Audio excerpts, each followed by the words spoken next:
Good morning, everyone. Today I'm going to be reading the book Amos and Boris by William Steig. And as I read, I want you to think about how you can help the people around you during challenging times.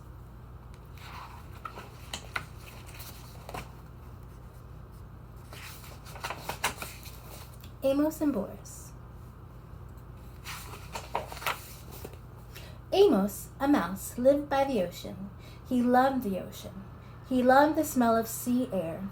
He loved to hear the surf sounds, the bursting breakers, the backwashes with rolling pebbles.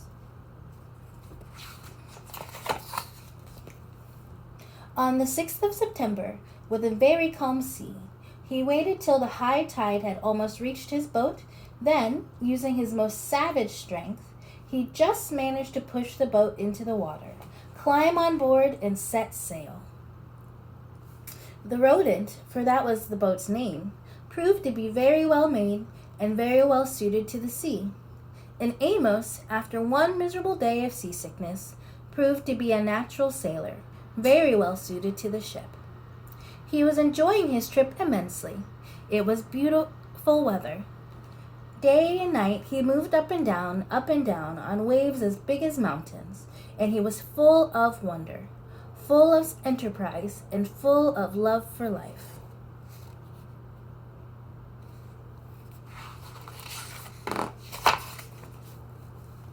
One night, in a phosphorescent sea, he marveled at the sight of some whale, spouting luminous water, and later, lying on the deck of his boat, gazing at the immense starry sky, the tiny mouse Amos, a little speck of living thing in the vast living universe, felt thoroughly akin to it all. Overwhelmed by the beauty and mystery of everything, he rolled over and right off the deck of his boat and into the sea.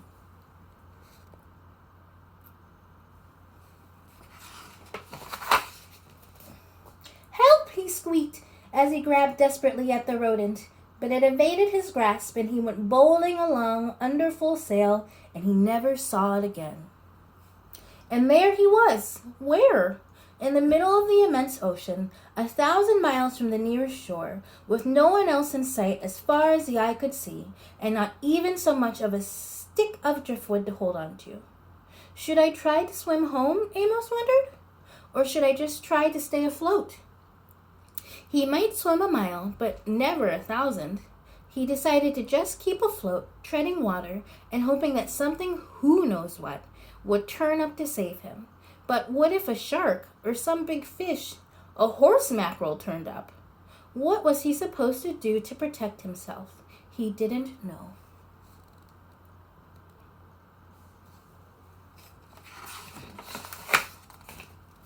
Morning came, as it always does. He was getting terribly tired. He was a very small, very cold, very wet and worried mouse. There was still nothing in sight but the empty sea. Then, as if things weren't bad enough, it began to rain. At last the rain stopped, and the noonday sun gave him a bit of cheer and warmth in the vast loneliness. But his strength was giving out. He began to wonder what it would be like to drown. Would it take very long? Would it just feel awful? Would his soul go to heaven? Would there be other mice there? As he was asking himself these dreadful questions, a huge head burst through the surface of the water and loomed up over him. It was a whale. "What sort of fish are you?" the whale asked. "You must be one of a kind." "I'm not a fish," said Amos. "I'm a mouse, which is a mammal, the highest form of life. I live on land." "Holy clam and cuttlefish," said the whale. "I'm a mammal myself, though I live in the sea. Call me Boris," he added.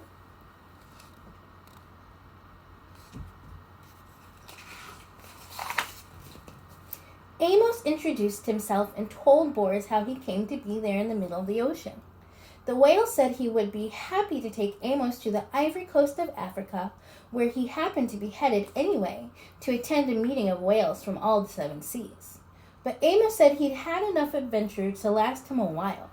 He wanted only to get back home and hoped the whale wouldn't mind going out of his way to take him there. "Not only would I not mind," said Boris, "I would consider it a privilege. What other whale in all the world ever had the chance to get to know such a strange creature as you? Please climb aboard." And Amos got on Boris's back. "Are you sure you're a mammal?" Amos asked. "You smell more like a fish." Then Boris the whale went swimming along with Amos the mouse on his back.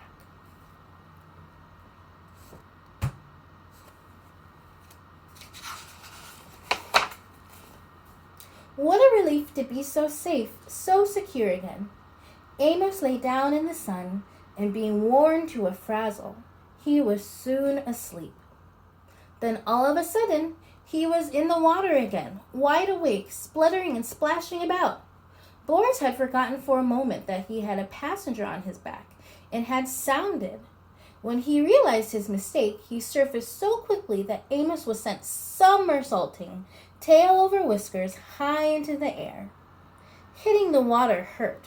Crazy with rage, Amos screamed and punched at Boris until he remembered he owed his life to the whale, and quietly climbed on his back. From then on, whenever Boris wanted to sound, he warned Amos in advance and got his okay, and whenever he sounded, Amos took a swim.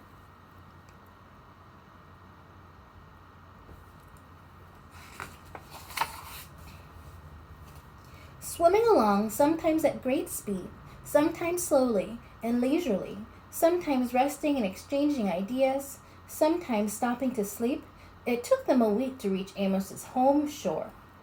During that time, they developed a deep admiration for one another. Boris admired the delicacy, the quivering daintiness, the light touch, the small voice, the gem-like radiance of the mouse. Amos admired the bulk, the grandeur, the power, the purpose, the rich voice, and the abounding friendliness of the whale. They became the closest possible friends. They told each other about their lives, their ambitions. They shared their deepest secrets with each other. The whale was very curious about life on land and was sorry that he could never experience it. Amos was fascinated by the whale's accounts of what went on deep under the sea. Amos sometimes running up and down on the whale's back for exercise. When he was hungry, he ate plankton. The only thing he missed was fresh, unsalty water.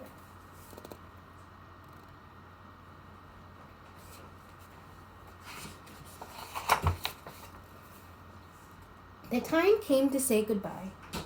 They were at the shore. "I wish we could be friends forever," said Boris. "We will be friends forever, but we can't be together. You must live on land, and I must live at sea. I'll never forget you, though." "And you can be sure I'll never forget you," said Amos. "I will always be grateful to you for saving my life, and I want you to remember that if you ever need my help, I'd be more than glad to give it." How could he ever possibly help Boris? Amos didn't know, but he knew how willing he was. The whale couldn't take Amos all the way back into land. They said their last goodbye, and Amos dived off Boris's back and swam to the sand. From the top of a cliff, he watched Boris spout twice and disappear. Boris laughed to himself. How could that little mouse ever help me? Little as he is, he's all heart. I love him, and I'll miss him terribly. Boris went to the conference off the Ivory Coast of Africa, and then went back to a life of whaling about, while Amos returned to his life of mousing around, and they were both happy.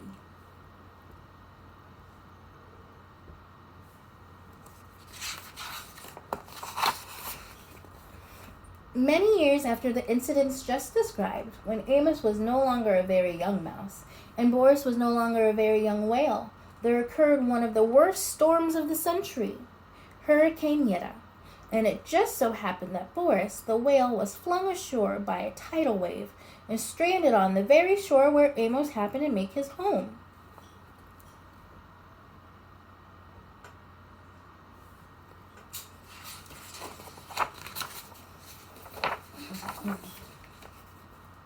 It just so happened that when the storm had cleared up, Boris was lying high and dry on the sand, losing his moisture in the hot sun and needing desperately to be back in the water. Amos came down to the beach to see how much damage Hurricane Yetta had done.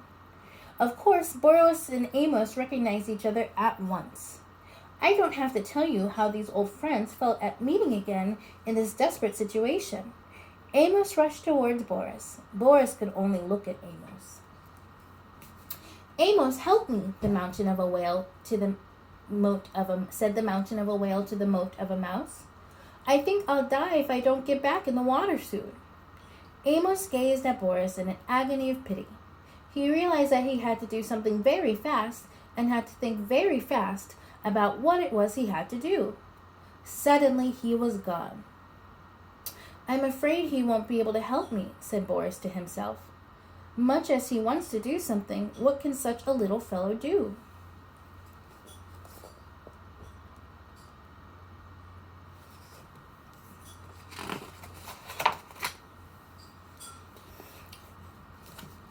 Just as Amos once felt, all alone in the middle of the ocean, Boris felt now, lying alone on the shore. He was sure he would die.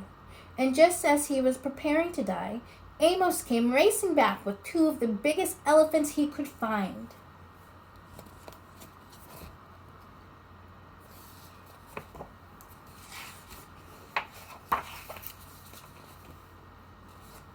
Without wasting time, these two good-hearted elephants got to pushing with all their might at Boris's huge body until he began turning over, breaded with sand, and rolling down toward the sea.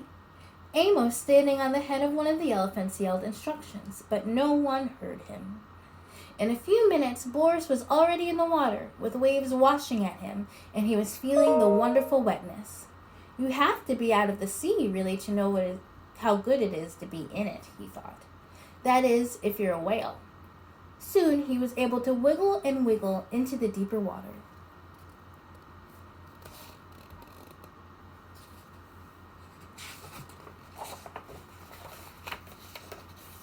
He looked back at Amos on the elephant's head. Tears were rolling down the great whale's cheeks. The tiny mouse had tears in his eyes, too. Goodbye, dear friend, squeaked Amos. Goodbye, dear friend, rumbled Boris, and he disappeared into the waves. They knew they might never meet again. They knew they would never forget each other. Thank you for listening today. Again, I hope that you can think about ways you can help the people around you in challenging times. I hope you're having a wonderful day. Bye.